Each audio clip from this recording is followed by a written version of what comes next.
Hello, everyone. Thank you so much for joining the Task Force for American Democracy's November webinar. The Task Force for American Democracy is an organization, nonpartisan, dedicated to upholding the rule of law and mobilizing lawyers and bar associations. We actually officially launched the organization last week, November 4th. So today we have a special Veterans Day webinar where we will discuss the pressing issues regarding the military, from the firing of the top military lawyers called JAGs earlier this year to the use of military force on U.S. soil. Can our troops be used to quell demonstrations in the United States?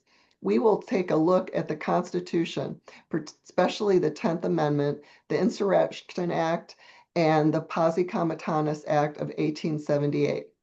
The military has been used domestically to safeguard civil rights marchers, intervene when requested by governors during violent riots, and to stop the bonus March on Washington in 1932 and to imprison Japanese civilians during World War II.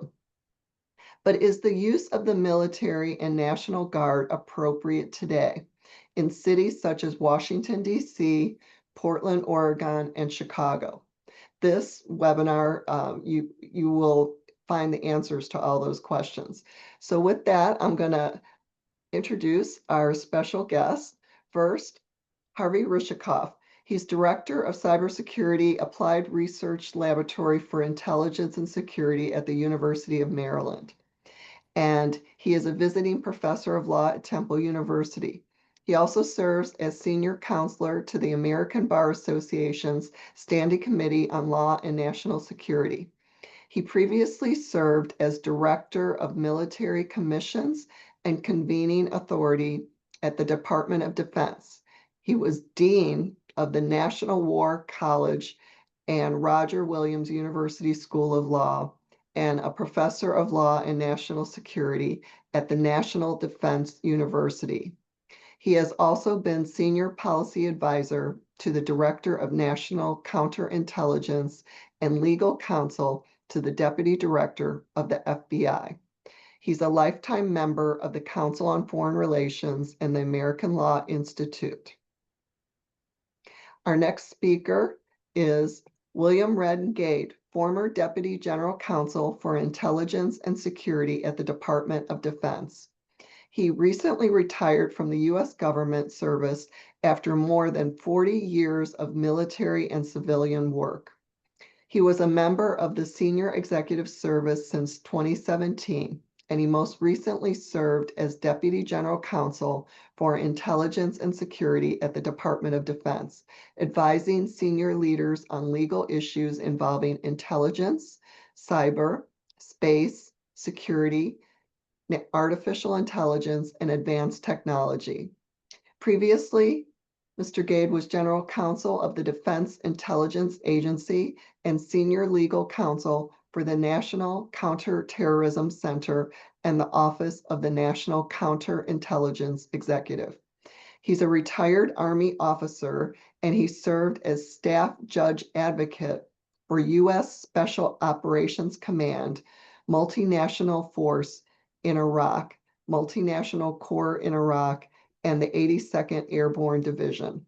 His other posts included military assistant to the DoD General Counsel and Deputy Legal Counsel to the Chairman of the Joint Chiefs of Staff.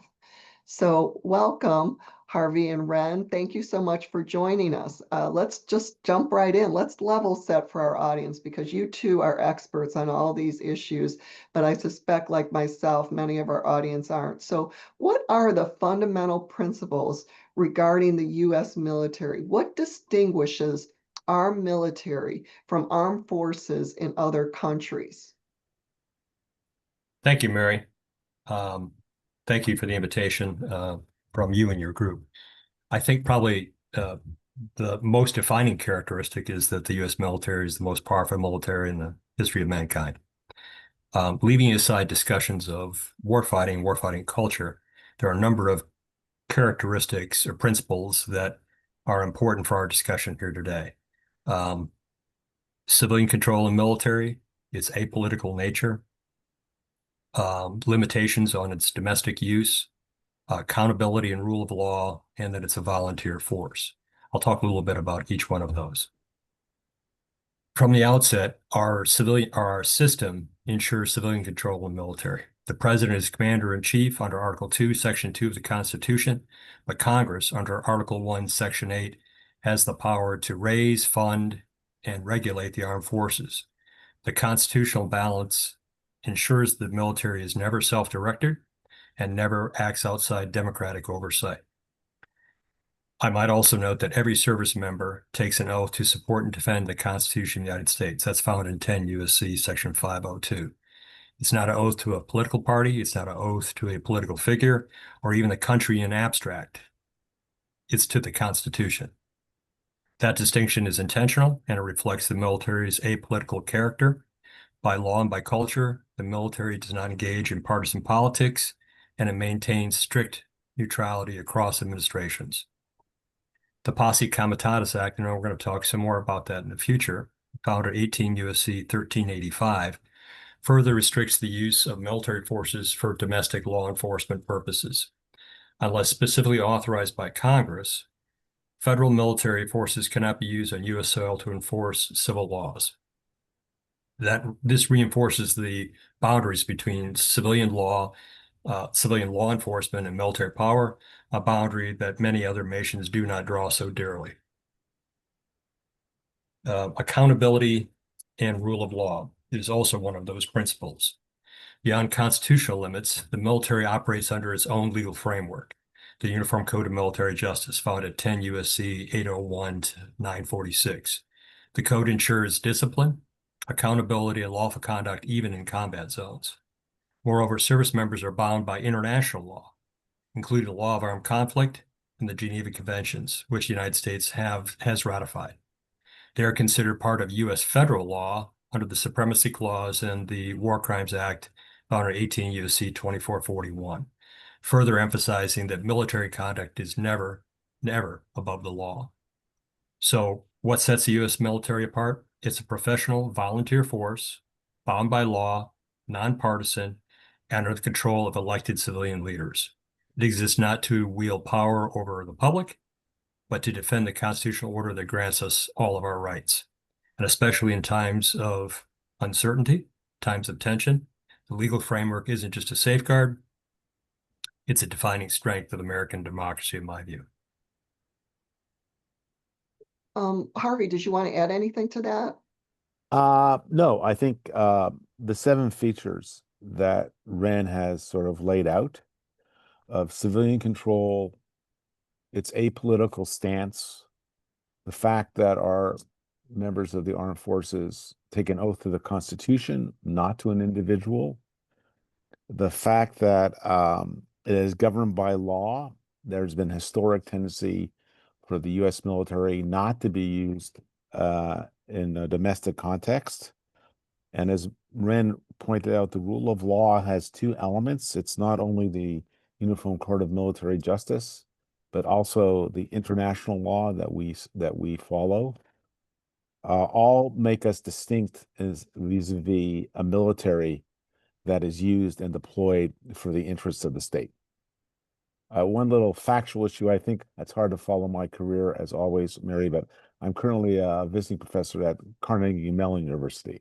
Oh, okay. But I know Carnegie would be upset if I didn't say that. And also, I would assume that for both Wren and myself, we are here in our personal capacity and not representing any institutions that we normally are associated with, and our opinions are our own. The classic waiver and disclaimer that we need. Thank you. Well, Harvey, let me ask you. So that's level setting about the fundamental principles regarding the U.S. military. What is the role of the National Guard as opposed to the active duty military?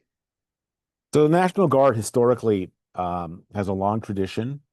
As you know, if you read the Constitution, where there's a sense of militias, for those of us who are old enough to remember the pre-constitutional document, where there actually was a document that made it very, very clear that the states were the central power as opposed to the central power of the federal government.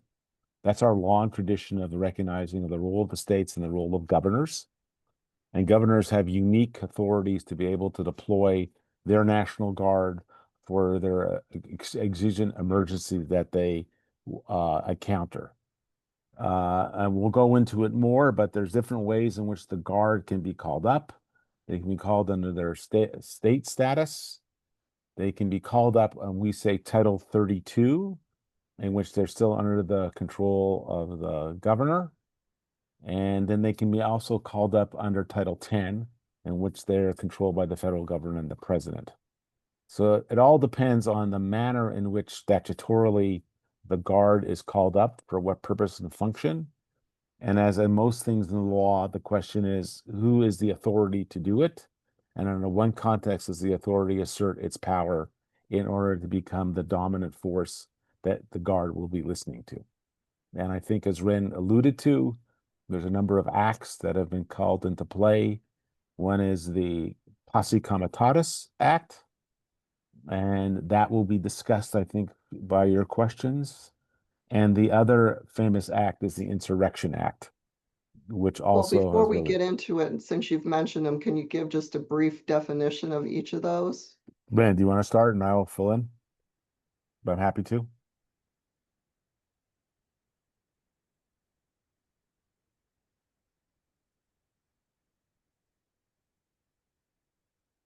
Yes. We have our notes. Yeah, have our notes and a little bit out of order here, but Okay. the Posse Comitatus Yeah. Act was enacted in 1878 and codified in 18 U.S.C. 1385. It prohibits the use of the armed forces to enforce domestic laws unless expressly authorized by the Constitution and Act of Congress. Its purpose is to preserve civilian control and prevent federal military involvement in civilian law enforcement, a direct response to the federal military occupation of the South during the Reconstruction years.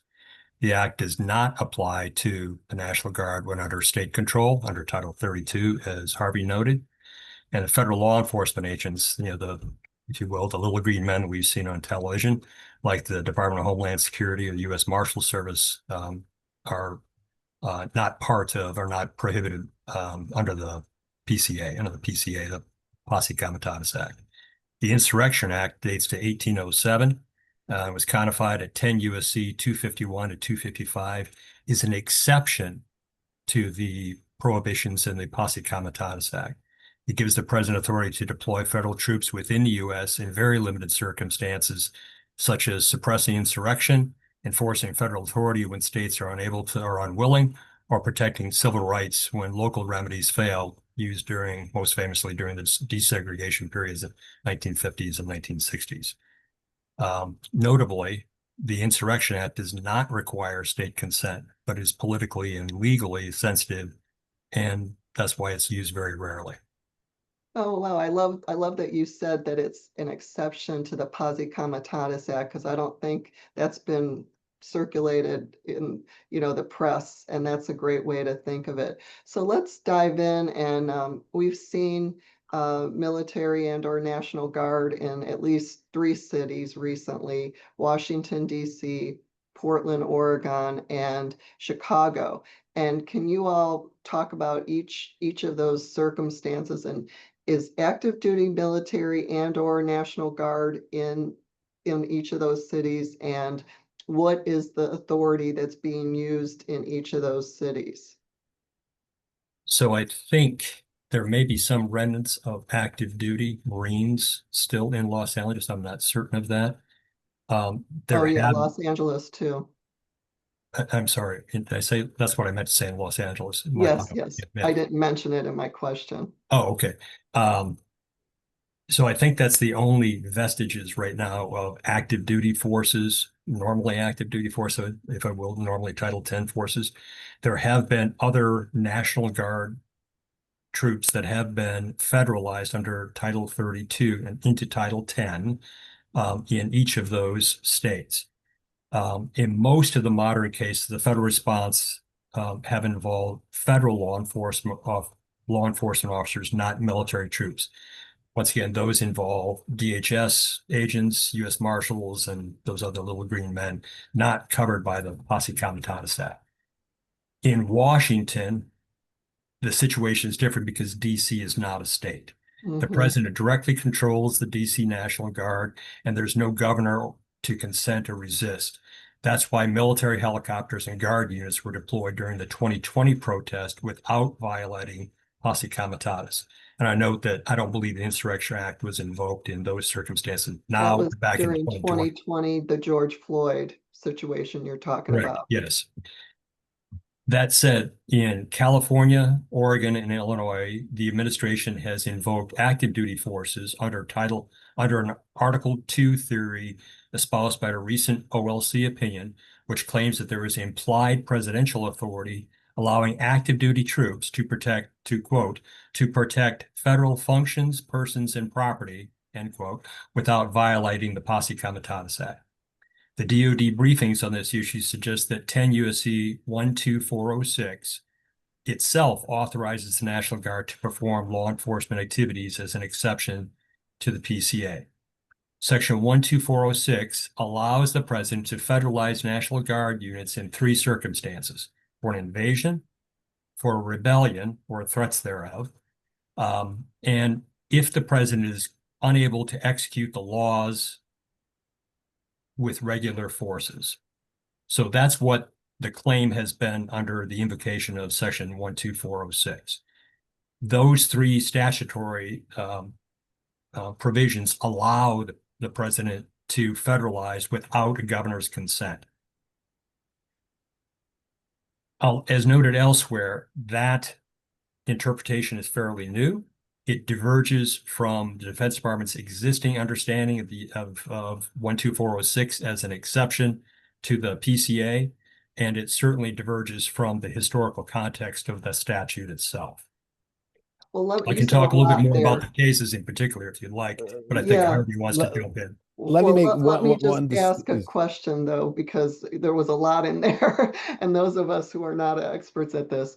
So you're saying that in DC and Chicago and Portland, the president has federalized the use of National Guard, and he's relying on an authority that the Department of Justice has promulgated, but that's in contravention to the traditional interpretation of when the president can federalize the guard that DOD has. Is that what you said? Yes, I'll- that connection or that linkage between the Posse Comitatus Act and 12406 has been historically a little bit underdeveloped. There have been questions about that. And I think that they have looked at that as an opportunity to say, well, if we have the ability to federalize forces under this, that must therefore mean under the president's inherent authority, this is an exception to the PCA. Let me That is a underscore. novel interpretation that had not previously been Yeah, offered. let me underscore Wren's interpretation of 10 USC 12406. Mostly when that code has been triggered, it's been triggered along with the Insurrection Act. The idea of using the code standing alone is what Wren is saying is a bit unprecedented for our legal experience. And he laid out the 3 conditions that usually triggers this act, which is the notion of us being invaded or an invasion by a foreign nation. The second category, as he said, is rebellion or danger of rebellion against the authority of the government of the United States.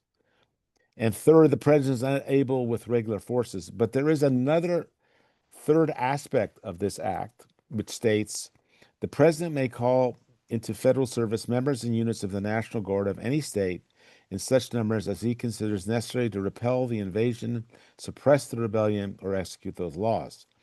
Orders for these purposes shall be issued through the governors of the states, or in the case of the District of Columbia, through the commanding general of the National Guard and the District of Columbia. That particular paragraph of the rule of the governors has not been explained or litigated. And my sense is that will be a fruitful form of litigation as to what exactly is the president's authority, because you have to establish that the predicate of one of the 3 predicate requirements as a matter of law and fact, and as we'll go into, a number of the district court judges, as a matter of fact, have not concurred with the federal government's assessment of what is taking place on the ground. And that is where the district courts are being involved, and we'll see what happens when those cases are appealed through the Court of Appeals and ultimately to the Supreme Court. And there's going to be an interesting constitutional question, which is, who is the final determinant of the facts on the ground? Will it be the judiciary or will it be the president? And that is another untested area of constitutional law that I see is on the horizon if there's continued deployments and federalization of the National Guard in these different states. Let me embellish a couple of things there, and that all very good, Harvey. Thank you. Not only was the consent not, or was there not a request from the governors of each of those states, California, Oregon, and Illinois? They objected both at the municipal level and at the state level to the federalization of the National Guard. And the other point I would make is that this area of deference to be given to the executive is hugely important.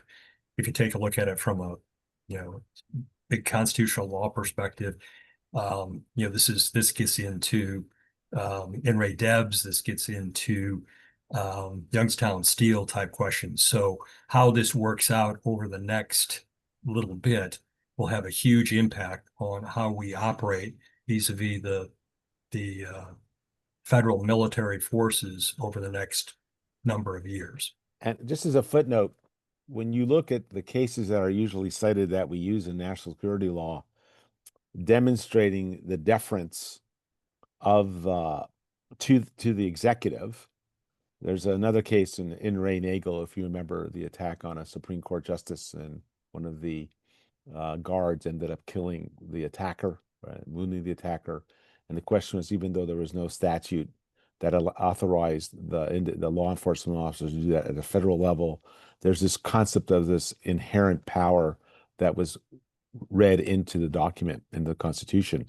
But in the other context where we give the deference, it's usually in the context of foreign policy. So that is why the issue that we have currently before the High Court on the tariffs, one of the issues is this a foreign policy issue of deference, or is this something else and falling under Article 1 and domestic power of the Congress? But in these cases, this is clearly domestic. There is no argument that this is somehow actions of a foreign power unless you start arguing that the disturbances domestically are somehow tied to what is taking place in Venezuela and the drug-related issues. But that would be quite an interesting legal jujitsu to expand that power domestically to allow the president to nationalize what are state authorities as Ren pointed out, in opposition to the governors who are arguing this is not required or necessary based on their evaluation of the facts on the ground. Well, just to recap, you all are saying that the president has invoked this statute and you've been citing it by its code section, but does it have a common name to it as well? Or is it just cited as, would you say 10 USC? It's referred to as the National Guard. It really doesn't have a common moniker to it. It's usually cited by 12406 or something. National Guard and Federal Service is the heading of the statute. Oh, yeah, okay. and that's actually an interesting question. And going back to the historical context of 1903, and that was a reorganization of the National Guard. So, that's a belt and suspenders approach that's being used now to a historical statute that was merely being used about historical reorganization of the Guard, of the National Guard. Well, and so the president has invoked that provision, but this is short of utilizing the Insurrection Act. That has not been activated at this point, right? Correct. And Harvey is correct. When the Insurrection Act has been used in the past, they have tied those two together because 12406 is the federalization, the mobilization vehicle that the Department of Defense has used to bring those state forces into Title 10 into federal service. So those Well, are two that are used together. can I just ask, like, when has the Insurrection Act been triggered in the past? Well, the famous nationalization of the Guard was under, you remember, the integration of the Southern schools Mm-hmm. when there was the takeover of the Guards by the federal system in order to facilitate the integration. And that was one of the moments. And then we had it also in the LA riots, if you remember. I don't know if you're old enough, Mary, to remember the LA riots, but in the LA riots, there was a sense that the local police and guard were overwhelmed by what was taking place, and that's when we saw this notion of the idea of an emergency and using the Guard under their federalization for law enforcement purposes, which historically is sort of the third rail of not wanting to use our military for law enforcement purposes because of the lack of training and purpose and function that they are trained to. The concrete example I always give, when you're at war and you're in an armed conflict, the adversary is a lawful target until the adversary lays their weapons down and are outside of the war. They have to voluntarily remove themselves. Until that time, you can shoot them in the back. They are a lawful target if they're in uniform and are adversary. That is not the rule we have for what we call a shooting policy in law enforcement. There has to be an objective analysis that the officer is at risk or a third party is at risk. You cannot, the idea of shooting someone in the back raises real questions in law enforcement because at that moment, was the officer at risk or was there a third party at risk? And that's a very big distinction about when you bring young men and women, place them in the streets of the United States, and they have not been trained as to law enforcement rules and regulations. As you know, the other example that we had is Kent State when we deployed the Mm-hmm. National Guard and we had the shooting of the students. And that was another example of what many of us believe was placing improperly trained individuals in situations that is only calling and risking danger. Mm-hmm. Well, thanks As for a that. Oh, I was further, just, if I can jump in here, Mary. Yeah. So a couple things there that Harvey raised. In each of those states, California, Portland, and Chicago, their objections are along those lines that, hey, our National Guard folks aren't trained mm-hmm. for this law enforcement purpose, for this protection of property, whatever the mission might be. We're only not trained for it, but it's taking them away from their other missions, whether it be disaster relief or otherwise. So, and the one other instance I can note to you about the Insurrection Act where it was not invoked was Hurricane Katrina. If you remember that, there was discussions between the White House between President Bush and the Louisiana governor, I forget his name right now. Ultimately, they decided not to federalize those National Guard troops, even though the initial inclination was from the White House was to do so because the Louisiana governor objected to it and wanted those state National Guard troops to remain under his control for the disaster recovery purposes. Mm-hmm. And what's critical to understand is when they're mobilized under Title 32 state missions, historically the Guard has been used to respond to natural disasters. We see it every day on the TV, hurricanes and floods, or supporting public health emergencies, assisting in domestic recovery operations, or managing civil unrest, but they're under the governor's control. Mm-hmm. And the theory is that we've had since this, the founding of the Republic, that concept of the idea that we are using state authority to control civil unrest is one of the foundation building blocks of our understanding of our federalism. Well, I was going to ask, so thanks. That is really helpful. So as you all have alluded to, in each of these cities, put aside DC because that's a separate Yeah. case, but in Chicago, Portland, and LA, there have been legal cases. So what have the courts been saying about all this? Yeah, I'll go through that real quickly, Harvey.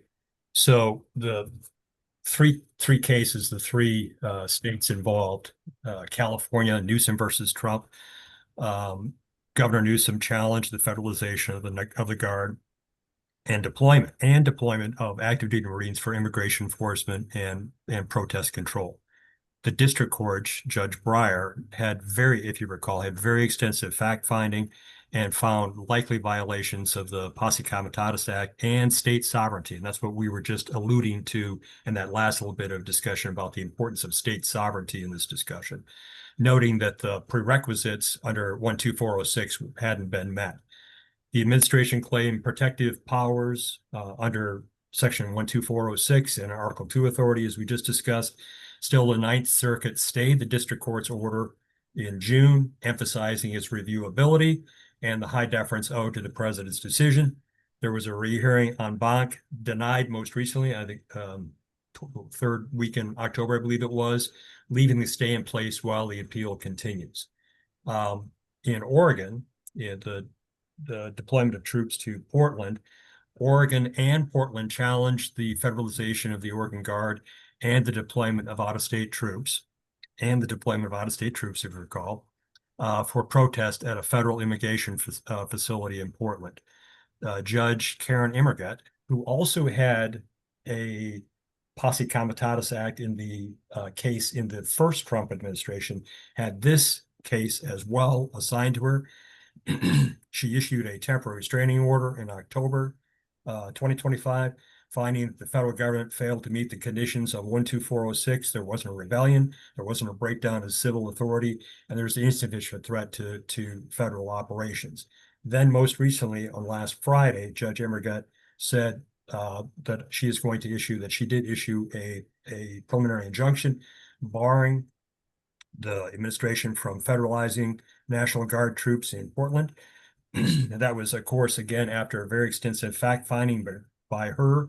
She found that the conditions there also didn't support the protest, or the protest didn't support the rebellion, invasion, and civil authorities were able to continue to do operations. She specifically pointed to the involvement of city police and state Bureau of Investigation folks who were able to handle those protests, arrest people, and they were being prosecuted. She said, therefore, those prerequisites under 12406 hadn't been met. There was a violation of the law.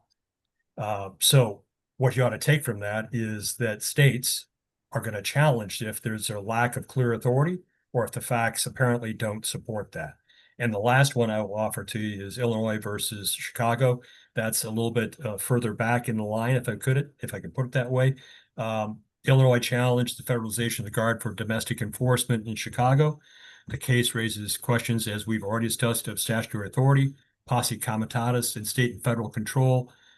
Early in the process, it highlights the national debate over the protective powers and the Article 2 claims that we've already discussed in brief, a few minutes ago. Mm-hmm. And Harvey, you kind of had alluded to that maybe the question that's going to come up to the Supreme Court is if there's deference to the executive branch on the factual situation on the ground. So say the executive branch and the president say there is a rebellion, there is an invasion. You think that's a question that the Supreme Court is going to consider that the district court judges, the trial court judges are not able to do their traditional fact finding? Well, the answer is yes. And one of the interesting constitutional questions is the thin reed upon which the administration is standing. Ironically, it's a April 29th, 1971 DOJ opinion, ironically written by my former boss, a guy named William H. Rehnquist. when Rehnquist was the Assistant Attorney General at the Office of Legal Counsel, what we know as the OLC, which is usually the instrument in the federal government that does the federal interpretation. But the title of the read that they're standing on is Authority to Use U.S. Troops to Prevent Interference with Federal Employees by the May Day Demonstration and Consequent Impairment of Government Functions. And the subtitle is The President Has Inherent Constitutional Authority to Use Federal Troops to Ensure the May Day Movement demonstrations do not prevent federal employees from getting to their posts and carrying out their assigned government function. And his argument was the use of troops is not prohibited by the Posse Comitatus Act.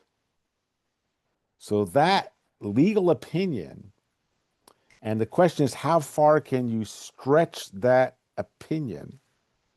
Because the issue in the paragraph that's the part of the key of the logic of the reasoning is that, and it is the opinion of this office that the Posse Comitatus Act does not prevent the use of troops to protect the functioning of the government by ensuring the availability of federal employees to carry out their assigned duties, and that troops may therefore be utilized to prevent traffic obstructions designed to prevent the access of employees to the agencies.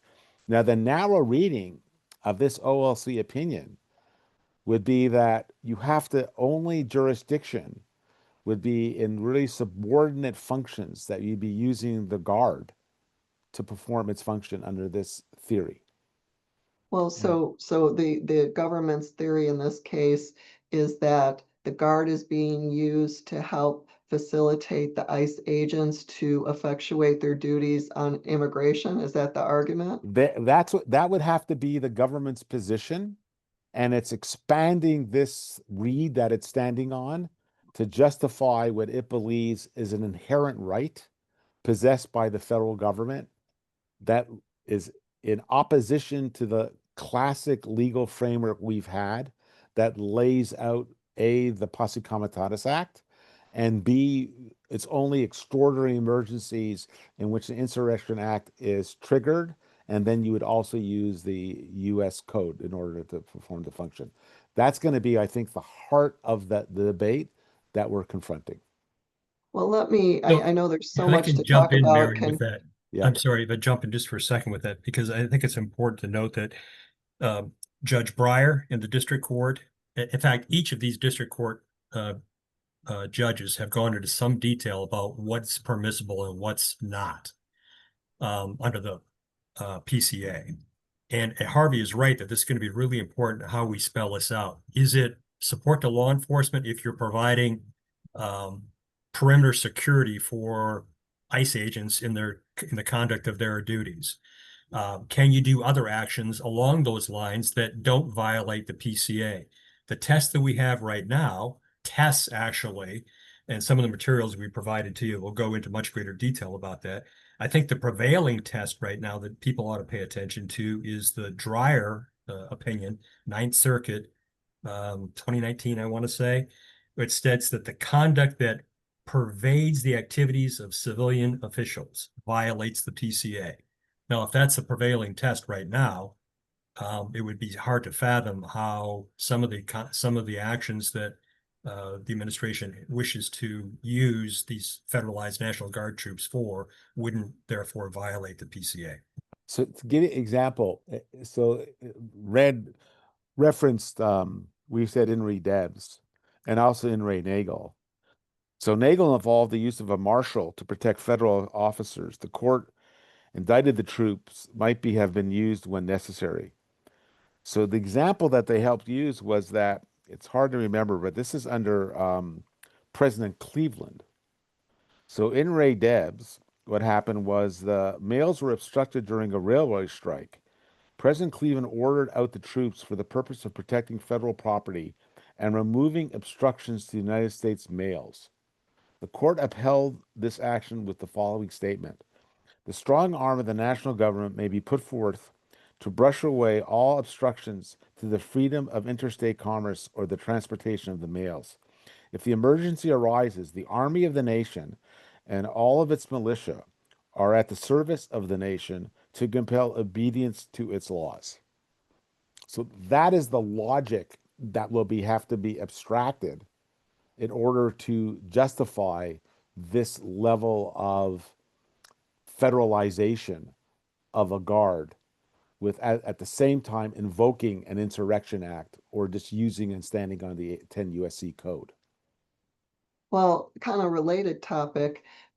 Recently, the president said that American cities should be used as, quote, training grounds for the U.S. military. And he made those comments during an address to top military leaders at Quantico in late September. Is that appropriate? Historically, the answer is no. That would not be how we would normally use our federal troops, is order for them to be used in a, quote, a law enforcement function because of the legal statutory framework we've created over the last 250 years. Well, we've only got a few more minutes, so I do want to touch on one other topic that I think didn't really get a lot of press.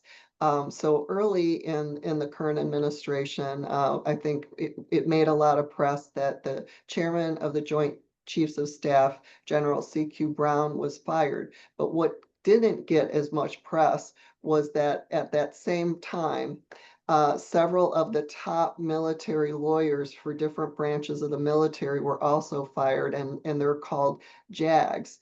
And so can you all talk about what the JAGs are and what are their roles and what was the implications, and was that unusual that they were fired at the start of a new administration? Yes, certainly. The TJAGs, the Judge Advocates General of the Military Services of the senior uniformed lawyers in the armed forces. So the Army, Navy, Air Force, Marine Corps calls it the SJ to the Commandant. Those are the senior lawyers in the services. They serve within the administrative chain of command within their services, not the operational chain. They oversee the entire legal core of their services, about 5,000 lawyers, which sounds like a lot of lawyers, and it is. But in relative to the great size of the American military, it's actually a very, very small number. They oversee those lawyers within their services, within their JAG corps. They advise the service secretaries and senior leaders in all aspects of law related to military life, from personnel and procurement to discipline and international operations. The key part of the JAGs, the TJAGs and the subordinate lawyers that work for them, is that they are empowered by law to provide independent legal advice. That's in Title 10, 9037, and it is for the Air Force, and similar numbers for each of the services. Title 10 explicitly states that there is no officer or employee of the Department of Defense that can interfere with the independence, with the JAG's ability to offer independent legal counsel. So that's kind of the framing context of that. Their oath, like the officers, all officers are all uniformed folks, is to the Constitution, not to any political leader or any party. In that sense, they both serve as legal counselors and as guardians of the Constitution within the armed forces. So you ask about whether the firing of the TJAGs was a big deal. Yeah, in my view, it's a really big deal. Especially now as we observe, the events unfolding that we've already talked a little bit about today, but potentially becoming more significant over time. The removal of the chairman of the Joint Chiefs, General Brown, was certainly a major event. But that was primarily of an operational and a political nature. The dismissal of the TJAGs addresses a more fundamental issue, the rule of law within the military. Like I said, they're the guardians, if you will, of the Constitution. So the independence of those uniformed judge advocates, uniformed legal advisors, what prevents a disciplined military from turning into an armed faction. It safeguards commanders from giving unlawful orders. It shields service members from illegal exposure and excesses, and maintains the principle of civilian control exercised through lawful authority. The TJAGs are inherently different from the politically appointed civilian counterparts, the general counsels in each of those services. So if a political leader, whether it's a political appointed leader, wants to get an advice or a piece of advice from a politically appointed general counsel, they are certainly free to do that. However, on the other hand, the TJAGs and the judge advocates are bound by law to provide independent legal advice. That is a distinction that was given to us by Congress, by design. Remember that tension we talked about between Article 1 and Article 2? That is there in its full. So yeah, I think it was a really big deal, and we'll see how this all rolls out in the future. But yeah, I think it really was a big deal. So And as evidenced by, I think, a recent event that should attract more attention, the recent decision to make law of war training optional. That came about as mandatory annual training within the services after My Lai. And that was embedded in each service. It was, worked very well for decades. It is now optional. That I give you as an example of changes that have taken place recently that are meritorious for a lot more consideration. I'll point you to the recent ABA white paper on JAGs as a really good example of a piece that lays out the unique role that JAGs play, that judge advocates play in the services. And yes, firing the JAGs is potentially more damaging than removal of any single operational commander or senior leader. As George Washington reminded his troops, when we assumed the soldier, we did not lay aside the citizen. The JAG Corps embodies that principle. They ensure that in defending the nation, we also uphold the rule of law. So yes, we need to pay attention to that. So let me reinforce. So it's clearly within the power of the secretary to remove individuals in the chain. But I think what history has demonstrated is when the U.S. military does not start to adhere to the rule of law. Most of your listeners are too young to remember what melee was, but that was a incident in Vietnam in which the soldiers massacred both men and women and children and did not follow the law and were prosecuted. And the rule was established inside the military that, like in criminal law and civilian criminal law, you had to have a guilty mind and a guilty act brought together. But then the other instance in which we sort of did not follow the law and wandered into an area that resulted in Abu Ghraib and the use of quote, techniques of interrogation, Enhanced interrogation techniques. Right? Yes, that were clearly violations of both domestic and international law. And we are still living with that problem with the prosecutions in Guantanamo today, with the inability to effectively prosecute those individuals. Part of the reason was because of the violation of the Geneva Conventions and prisoners of war. Mm-hmm.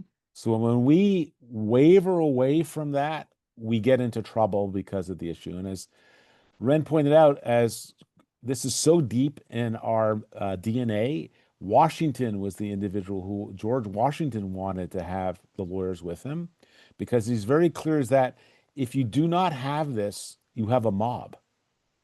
The military becomes a mob, and it is not following the law of armed conflict and is not using the appropriate restraint. But the other issue that happened was after Abu Ghraib, we made, as Ren said, the TJAGs 3 stars as opposed to 2 stars. And part of the argument was because the DoD is an extremely hierarchical entity, and they said those having the 3rd star allowed them to go to certain rooms and be involved in certain meetings. But that has changed. Now the TJAGs, if I'm right, Ren, are still 2 stars, not 3 stars. They are in each case acting, and they are 2 stars. And not 3. So we've and also. I believe that the intention is to, in some cases, I think one person's been nominated, the confirmation process as part of the overall reduction of general and flag officers in the department. They intend to have those as returned to 2-star rank. Yeah, and that to me is also, given the nature of the way the military works, that's a significant reduction of the status and role of the TJAGs inside the process. And I don't know where Rand stands on it, but I'm very strongly supportive of having the TJAGs getting their 3rd star so that they are an equivalent rank of the most senior general officers inside the building, so that their opinions and voices should be heard. Because in the end, we always say the commanding officer decides and the JAG officer advises. Well, let me just summarize, because there was a lot there as well. So normally the TJAGs, the top military lawyers in all the branches of the military, do not change with a change of administration, because they are there to provide legal advice across administration. So it was highly unusual that they were fired at the beginning of this administration. And you're saying that they had been 3-stars who were in those positions who were fired. They have been replaced with 2-stars right now. I think So the I think the question, I think the 2-stars happened earlier before this administration. oh, okay. I think that, I don't know, Ren, what the moment was in which the TJAGs lost the 3rd star and it was reduced to down back to 2 It stars. was simultaneous with the firing of the Air Force and the Army TJAG in in January. Yeah. That the intention was to return them to 2-star rank, the Status. TJAGs to 2-star rank. So Yeah. is the military getting proper legal advice right now? Well, I'll answer part of that. I think that by human nature and by organizational behavior, it's hard for acting leaders to do much of anything. So I'd be very concerned about these positions being open for a long period of time with acting leaders. I would also be very concerned with the promotion of reserve and National Guard leaders into those into those TJAG positions.